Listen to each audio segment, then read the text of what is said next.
How you doing, everyone? Yeah, just like the title said, my Corvette tried to kill me.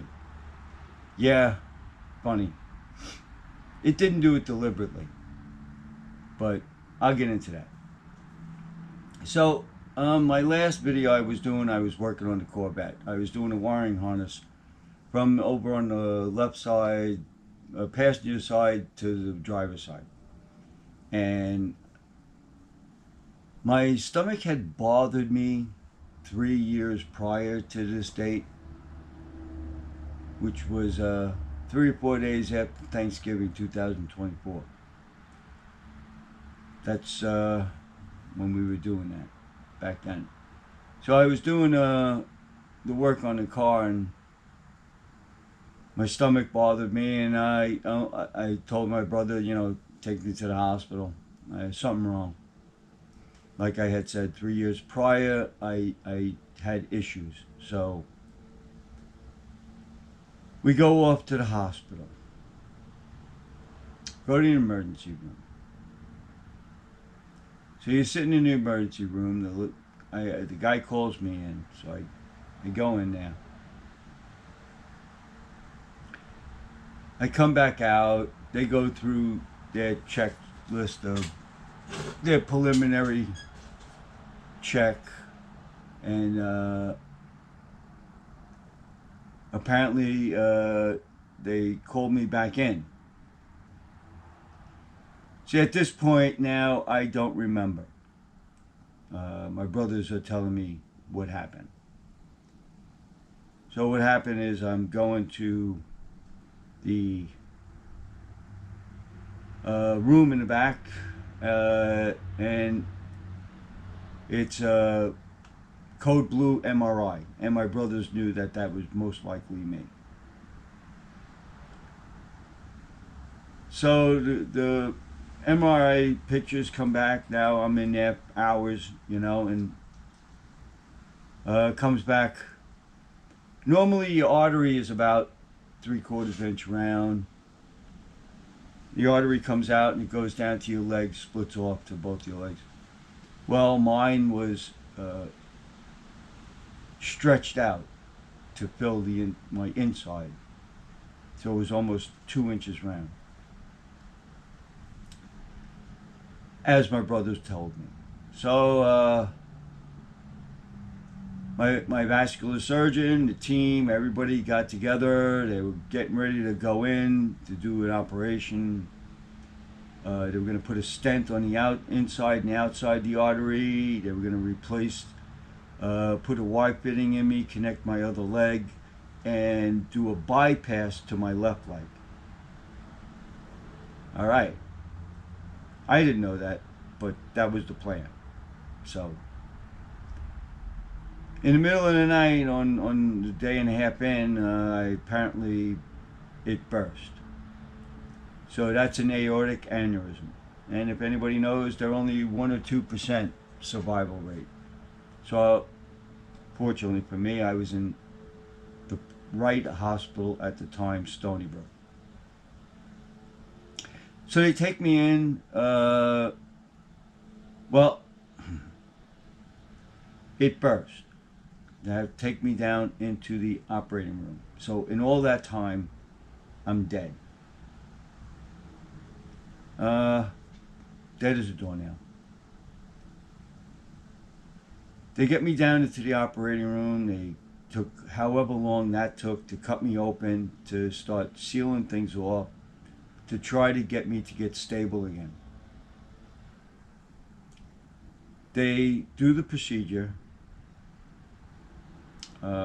My brothers tell me it was 2 days in an induced coma. So probably now it's been 4 days I'm in the hospital.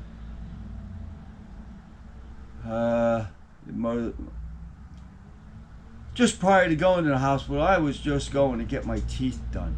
So I want to say one thing. I apologize for my teeth right now, because I was going to get them done, full uppers, because they were loose and I needed my teeth done. It was getting drastic.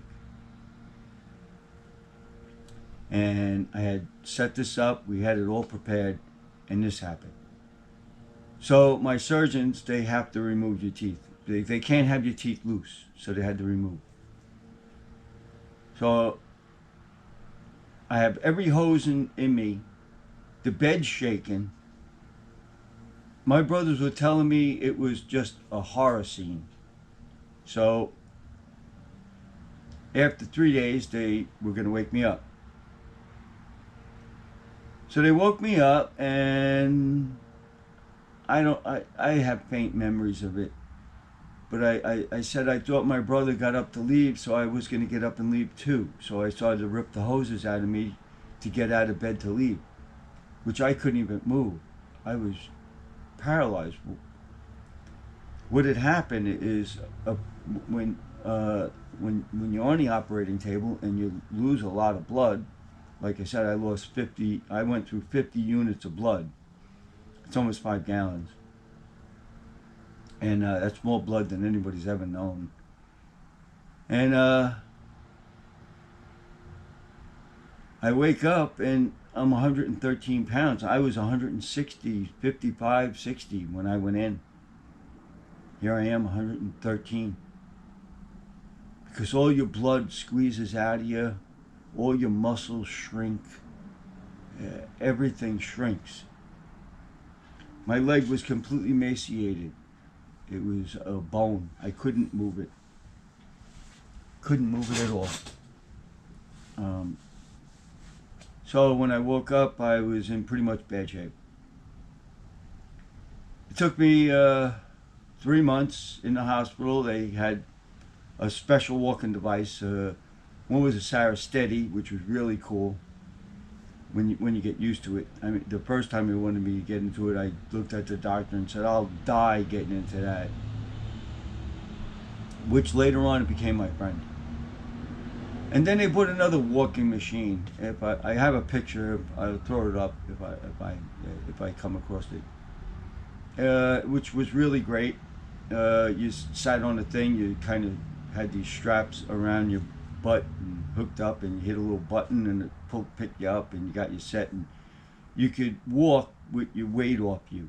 So it's just a helper, which was great. Got me walking. So that got the exercise and the bones going, or the muscles. So I went off to rehab after that. Three months in the hospital and off to rehab. In rehab, did great. Did walking. Was awesome. Sorry, I got to ship. It's just my leg. Give me a second. So I was in rehab 3 months, 2 months, 2.5, and did great. Walked, came home. So I was home for a couple of months. Then my heart went to 180, 90 beats a minute. So July was hospital month. So I spent a month in the hospital there. Actually, it was a week. They go in your artery, and they go in and laser beam your heart and get rid of flutter. Done. Good.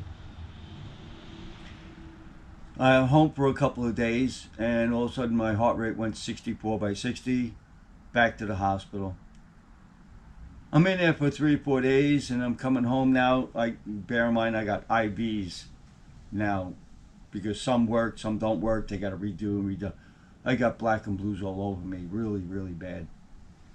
And now I'm home, and I breathe in, and my chest hurts.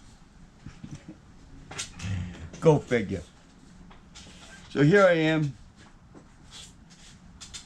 My chest is hurting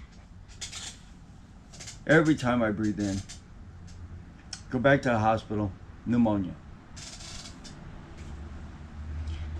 So I'm in the hospital for, a month. A week. And then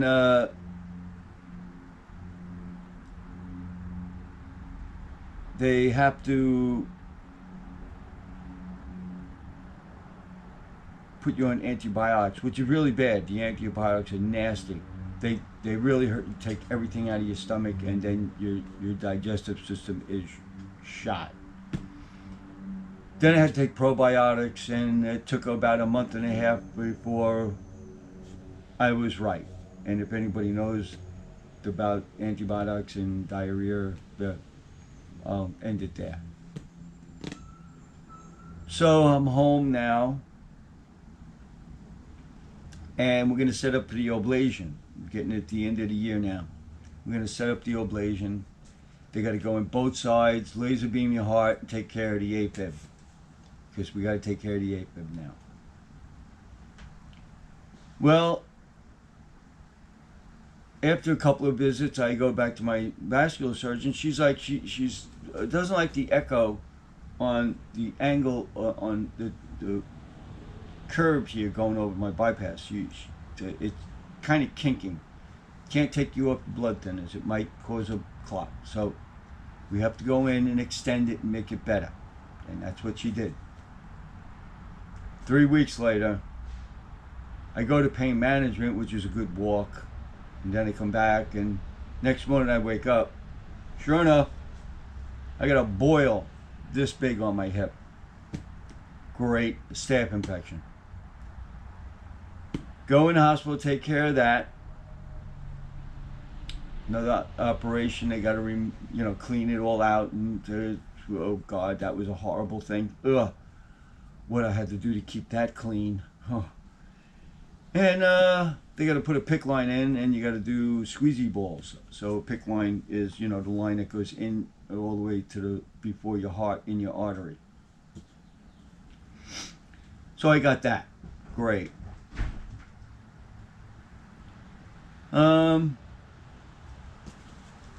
We move forward. You got to do these squeezy balls. 2 of them every day. You hook onto this line, squeezes it out. Do that for 6 weeks.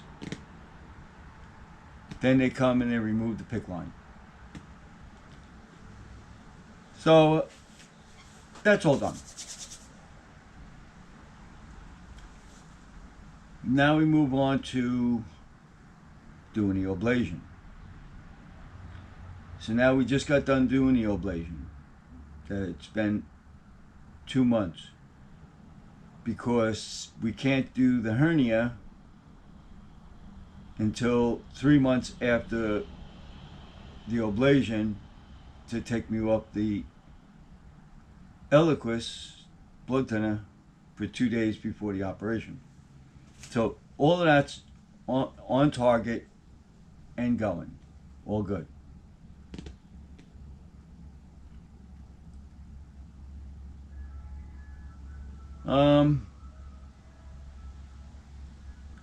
So out of nowhere, we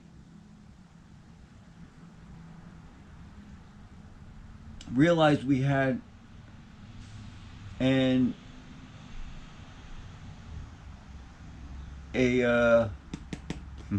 hernia, and I'm like, no, I had a hernia when I was back in the 90s. That was taken care of. She goes, no. What had happened is, with all that blood in you, from them stapling you up and putting that blood in me, I had a half a gallon of blood left in me, which is a hemoglobin, which was huge. That's what created the hernia. So now we have to set up for the hernia operation, which we've done. And if I was to show you my hernia, you'd freak out, because it's my gut. It's a big giant knot here, and you can almost see it right there. Okay? I constantly got to keep holding it in because it gets nasty. So with that said, I have the operation coming up to do that. My brother, here's a funny one. My brother wants to draw arms and eyes on it like it's Quado. And my brother keeps calling me the two-headed beast. And I keep laughing, stop. I know, it's funny. Quado. That's funny. From Total Recall. That's funny. But yeah, it's almost like what it looks like. I swear. So I have that getting done. Now, I don't want to waste too much time. I've done this video several times. It keeps screwing up. And sometimes I can't make it through the end because I get so tired. And with that said, I think we're going to pretty much end off with this and what's going on with my life and what we're going to do next.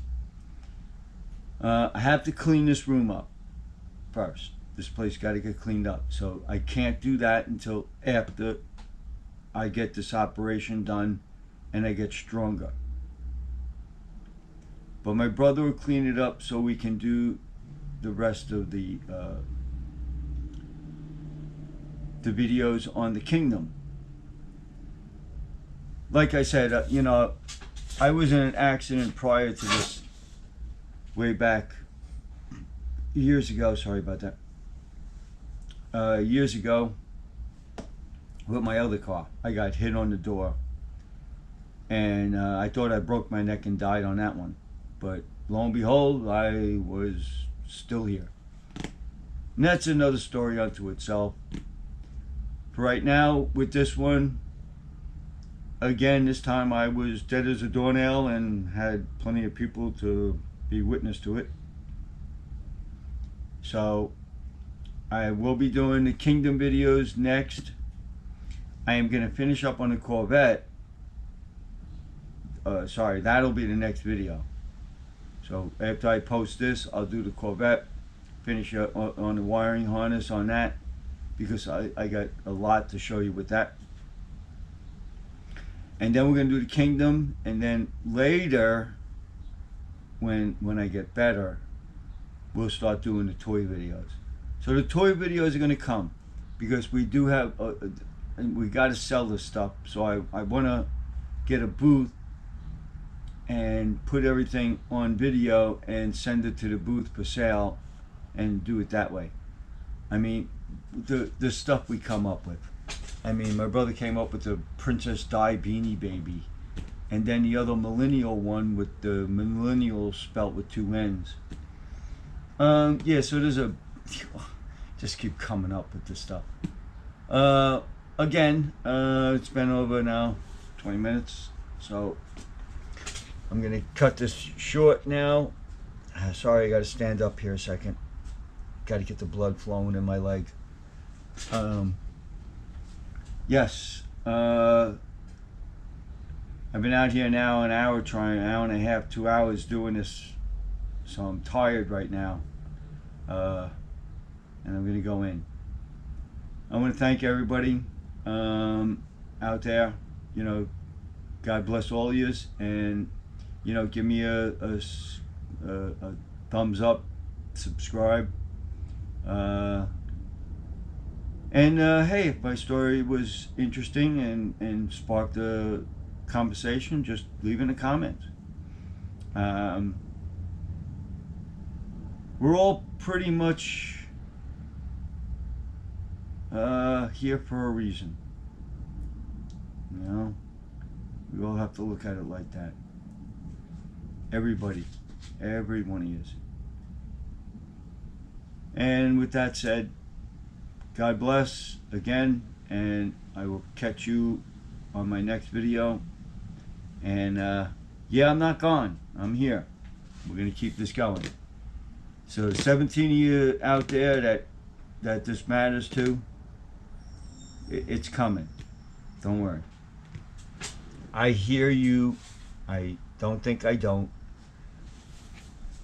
With that said, thanks a lot, guys, and I'll catch you in the next video, and we'll get this stuff going. Praise the Lord, and moving on.